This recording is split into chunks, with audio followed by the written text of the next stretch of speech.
Hello friends, সবাই কেমন আছেন? তো আমার অনেক দিন একটা ভিডিও আমার কাছে জমা হয়েছিল, দেয়া হয়নি। সেটা হলো ডিসেম্বর মাসে আমরা 4 দিনের জন্য চলে গিয়েছিলাম আজমির আর জয়পুর। তো আজমির শরীফে প্রথমে এখানে দরগায় মাথা টেকার পর আমরা ট্রেন ধরে নিয়েছিলাম জয়পুরের উদ্দেশ্যে। জয়পুরে আমরা 2 দিন স্টে করেছিলাম। তো এখানে ধর্ম বর্ণ সব নির্বিশেষে এখানে সবাই আসে গরিব নওয়াজের দর্শন করতে। আমরাও একদিন ছিলাম। তারপরের দিন সকাল 6:10 বন্দে ভারত করে আমরা পৌঁছে গিয়েছিলাম জয়পুর। একটা দিন হাতে মিলিয়ে আপনি মোটামুটি আজমির শহরটা পুরো দেখে নিতে পারবেন। আমরা একটা দিনই ছিলাম।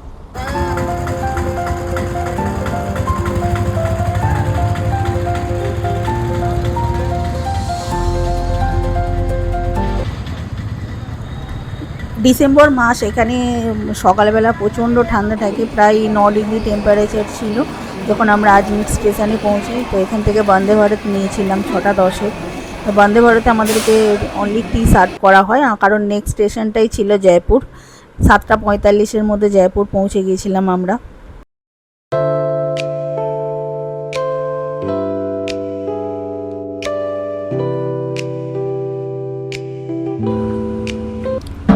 এই ট্রেনটা চণ্ডীগড় অবধি যায়। তো জয়পুর থেকে অনেক ভিড় হয়। আমরা যখন সকালে উঠেছিলাম আজমির থেকে, তখন ভিড় ছিল না বললেই চলে। মানে জাস্ট আমরা 2-4 জন ছিলাম কম্পার্টমেন্টের মধ্যে।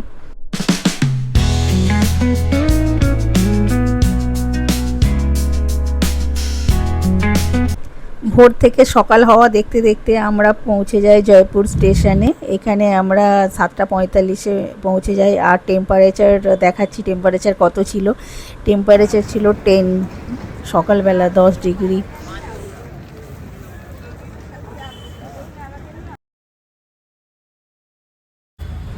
তারপরে আমরা একটা উবের নিয়ে আমরা RR62 বলে এই হোটেলটাই চেক ইন করেছিলাম। এটা একটা বুটিক হোটেল।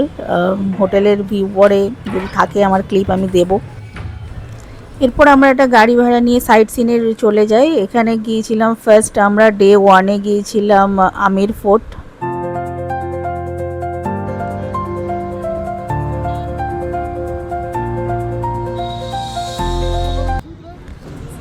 তো আম্বের ফোর্টের প্রবেশ মূল্য 300 টাকা। আমরা ওটা কেটে একটা গাইড নিয়েছিলাম। গাইড 400 রুপিস নিয়েছিল। গাইড নিলে একটা ভালোভাবে দেখা যায় সমস্ত কিছু। এনেছিলেন আমাদের গাইড, এই যে মাথায় টুপি পরা। তো ভদ্রলোক খুব ভালো। আর এখানে এখনো হাতি দেখা যায়।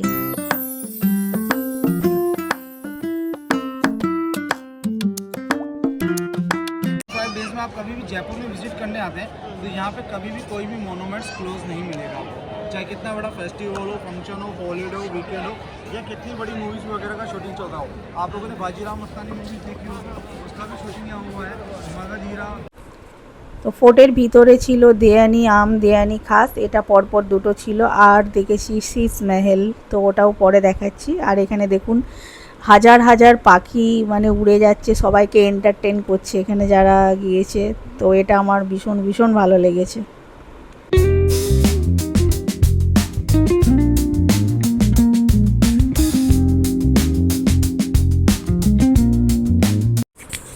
এই হলো শীষ মহল। তো রানীদের জন্য এই শীষ মহলটা বানানো হয়েছিল। এটা ছোট ছোট কাঁচ দিয়ে ওপরে সিলিংয়ে দেয়ালের চারিদিকে এটা গাঁথা আছে। আর এখানে গার্ডেন। बताऊंगा कैसे है। इसके अलावा देखिएगा एक इंटरेस्टिंग बात, इसी के अंदर मैं आपको एक पेंटिंग और दिखाऊंगा। जब आप वो पेंटिंग देखेंगे तो आपको ऐसा लगेगा वो वेजिटेबल कलर का पेंटिंग है, लेकिन वो এই রঙগুলো এখনো পর্যন্ত অক্ষত আছে, সেটাই আমাদের গাইড আমাদের বোঝাচ্ছিলেন। আর এখানে আমরা কিছু ফটো তুলেছিলাম, সেগুলো আপনাদের জন্য দিয়ে দিলাম।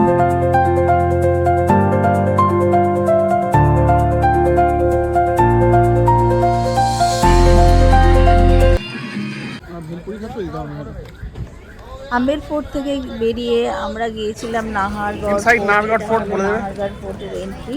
তো ভিতরে ফটোগ্রাফি অ্যালাউড না, আমরা বাইরেটাই ফটো তুলেছিলাম আর আপনাদেরকে দেখাচ্ছি। এখানে অনেক সিনেমারও শুটিং হয়, অনেক সিনেমা শুটিং হয়েওছে, অনেক গানের আপনারা দেখতে পাবেন, পুরনো গানের সিনেমার শুটিং আছে এখানে।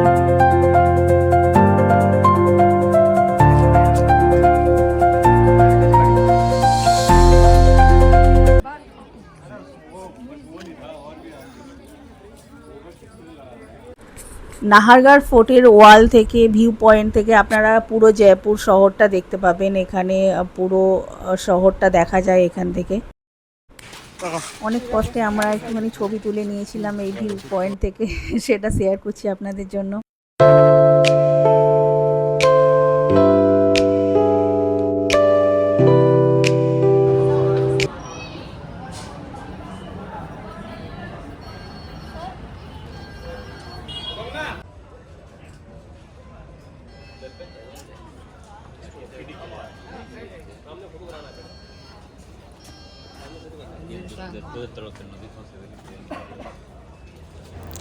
ডে 2 বিকেলে গিয়েছিলাম সিটি প্যালেস। তো সিটি প্যালেসে 400 থেকে 1200 টাকা অবধি টিকিট আছে। আমরা 400টা নিয়েছিলাম, অনলি একটা মিউজিয়াম দেখেছিলাম। আপনারা টোটাল প্যাকেজও করে নিতে পারেন। আর এর পাশেই হলো হাওয়া মহল।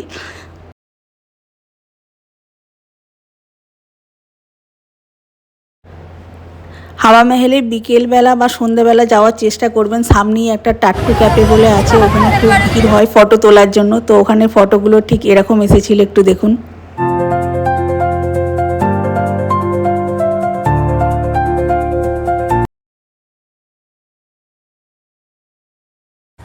নেক্সট দিন সকালে আমরা সিটিটা আর একটু এক্সপ্লোর করি, জলমহল দেখেছিলাম। আর দুপুরে আমাদের ট্রেন ছিল দিল্লি হয়ে, ভায়া দিল্লি হয়ে আমরা কলকাতায় আসি। তো ওভারঅল এক্সপিরিয়েন্স আমাদের খুব ভালো হয়েছে। আপনারাও জয়পুর ঘুরে আসতে পারেন। জয়পুর সত্যি খুব সুন্দর একটা শহর। তো ভিডিওটা কেমন লাগলো জানাবেন। সবাই খুব ভালো থাকবেন। টাটা।